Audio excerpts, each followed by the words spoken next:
آج عید ہے یا نہیں, اتنا اختلافات کیوں ہو رہا ہے, اتنا زیادہ کنفیوژن یا پرپلیکشن کیوں ڈیولپ ہو گیا اس ٹاپک کو لے کے. آخر میں بتانے جا رہا ہوں آج ایک ڈیٹیل میں بات کہ اگر عید ہے تو خوش ہونا چاہیے, اور اگر عید نہیں ہے تو زیادہ خوش ہونا چاہیے. کس طریقے سے ہونا چاہیے سب پہ بات کرنے جا رہے ہیں. آپ بھی دیکھ رہے ہیں سب پہ اعظم بات. وفي التوراة نجيا وفي الإنجيل إيليا وفي الزبور أريا وفي القرآن عليا.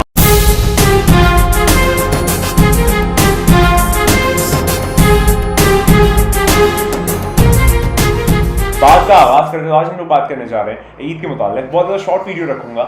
یہ کل رات سے ہی نا انڈیا ریجن میں بہت زیادہ ایک بات ہو رہی ہے کہ عید ہے یا نہیں ہے. تو بہت اختلافی رائے جو ہے وہ رکھی جا رہی ہے. دو طرح کا گروپ یہاں پر بڑھ چکا ہے انڈیا میں اسپیسیفکلی, جو کہہ رہا ہے عید ہے یا نہیں ہے. اس میں الگ الگ روایتیں اور الگ الگ چیزیں جو ہے وہ لوگ اپنی پیش کر رہے ہیں. فقط میں اس میں کوئی آپ کا ڈیسیژن میکنگ نہیں کرواؤں گا کہ آخر عید ہے یا نہیں ہے. فقط بتاؤں گا کہ یہ عید ہونا یا نہ ہونا, اور اس مسئلے کا پھنسنا اپنے آپ میں بہت خوشی کی بات ہے آیا کہ کیوں ہے. تو اس پہ بات کرنے جا رہے ہیں. تو ظہور ہے قائم آل محمد صاحب زمان نرگس چشم یوسف سہرا کی علامتوں میں سے ایک یہ علامت ہے کہ جو حالت ہلال ہے یا یہ جو آپ کا پورا ایک سلسلہ ہے نظام کا, جو آپ کا سیلسٹیل باڈیز کا نظام ہے, چاند کا, سورج کا, یہ سب کا جو نظام ہے آخری زمان میں بگڑ جائے گا. اور اس کی وجہ سے کیا ہوگا کہ جب میرے بیٹے کا ظہور ہونے والا ہوگا, معصوم فرماتے ہیں روایتوں میں جملہ آتا ہے کہ جب میرے بیٹے کا ظہور ہونے والا ہوگا تو پھر جو یہ مون سائٹنگ کا کانسیپٹ ہے یا پھر چاند دیکھنے کا کانسیپٹ ہے, اس پہ بہت زیادہ اختلاف ہوگا. کوئی کہے گا ہوا, کوئی کہے گا نہیں ہوا, کوئی کہے گا کہ نہیں آج نہیں کل ہے, کوئی کہے گا نہیں کل نہیں آج ہے. اس طریقے کی بہت ساری باتیں جو ہے وہ روایتوں میں اکثریت کے ساتھ آتی ہے. تو یہ والی بات جو ابھی آپ کے سامنے پیش آ رہی ہے انڈین لیول پہ پیش آ رہی ہے, آپ کے سامنے واضح ہے. کل رات سے لوگ جو ہے وہ پریشان ہے, ابھی بھی اپنے اسٹیٹس پہ اسٹیٹس لگائے جا رہے ہیں کہ کوئی کہہ رہا ہے مبارک ہو, کوئی کہہ رہا ہے نہیں ہے اور کل ہوگی, اس طریقے کی باتیں. تو اس میں آپ ہو یا نہ ہو وہ تو چلے آپ کا ایک ذاتی فیل ہے کہ آپ کس کو فالو کر رہے ہیں, کیسے فالو کر رہے ہیں. میں بس اتنا بتانا چاہ رہا ہوں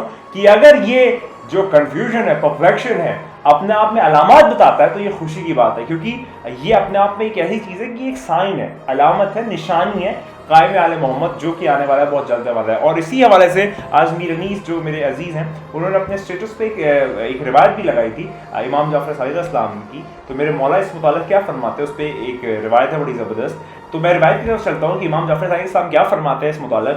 امام جعفر صادق السلام فرماتے ہیں کہ جب بادشاہ علیہ السلام کو شہید کر دیا گیا, قتل کر دیا گیا, ان کو کربلا کا جو ایک مارکا پیش آیا, اس کے بعد ایک ندائے آسمانی آئی, ایک آسمان سے ندائی یا پھر ایک آواز آئی, اور اس نے آواز نے کہا کہ اے بیوقوف امت, اے ظالم امت, تو نے شریعت کے جانشین کو, تو نے پیکر شریعت کو شہید کر دیا گیا, تو اب جب تک قیامت نہیں آ جاتی تب تک تو صحیح دن نہ عید منا سکے گا نہ بقرعید منا سکے گا. یہ چیز جو ہے واضح طور پہ یہاں روایتوں میں آتی ہے کہ تم لوگ صحیح دن پہ نہ عید منا سکو گے نہ بقرعید منا سکو گے. اور اس پہ آگے جملہ آتا ہے کہ یہ سیم کنفیوژن جو ہے وہ چلتا رہے گا جب تک قیامت نہیں آ جاتی. اور جب میرے مولا صاحب زمان جو ہے وہ انتقام میں ابا عبداللہ جو ہے وہ لے لیں گے, جب ساری چیزیں جو ہے وہ جب تک وہ نہیں کر دیتے تب تک یہ سلسلہ چلتا ہی رہے گا. اور جب میرے مولا جو ہے وہ آ جائیں گے تب سلسلہ اور ہو جائے گا. اور میرے مولا جو ہے وہی رہنما ہے, وہی ہادی ہے, وہی رہبر ہے, وہی حکمران ہے, وہی مالک ہے, وہی مختار ہے, وہی ہر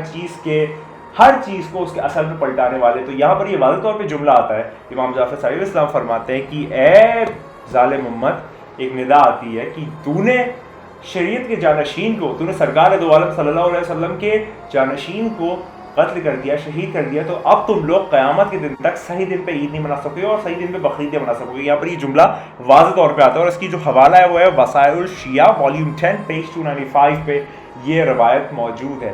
تو اب آپ لوگوں کے لیے یہ جو ابھی آپ کے سامنے پیش آ رہا ہے یہ اپنے آپ میں ایک بہت بڑی نشانی ہے, اور نشانی تو ہر دن جو ہے وہ پیش آتی چلی جا رہی ہے, بس آپ لوگ ریلائز نہیں کر رہے کہ وہ آنے والا ہے, وہ جلدی والے. تو میں آپ پہ ڈیسیژن میکنگ نہیں کر رہا ہوں کہ آیا مانو عید ہے یا نہ مانو عید ہے, وہ آپ کا فیل ہے, وہ آپ دیکھ لیں اپنے حساب سے. میں بس اتنا بتا رہا ہوں کہ اگر آج عید ہے تو ٹھیک ہے, اگر عید نہیں تو زیادہ خوشی کی بات ہے, کیونکہ یہ وہی بات ہے کہ حالت ہلال میں یہ اختلافات بے شک اپنے آپ میں نشانی ہے. اس میں کئی لیکچرز اور کئی ویڈیوز میں نے ریکارڈ کی ہے پہلے, تو اس میں یہ والی بات واضح مینشن کی, اور اب تو لائف پریکٹیکلی ہمارے سامنے پیش آ رہا ہے. تو آپ لوگ خوش ہو جائیے, تیار ہو جائیے, بار ہو جائیے, بار ہو جائیے, لگاتار ہو جائیے کہ تیرے میرے اور ہم سب کے مولانا والے. یاد رکھیے تو نہیں ہے, بس وہی ہے. خدا کو یاد کرو یار, خدا کو یاد کرو. خدا حافظ.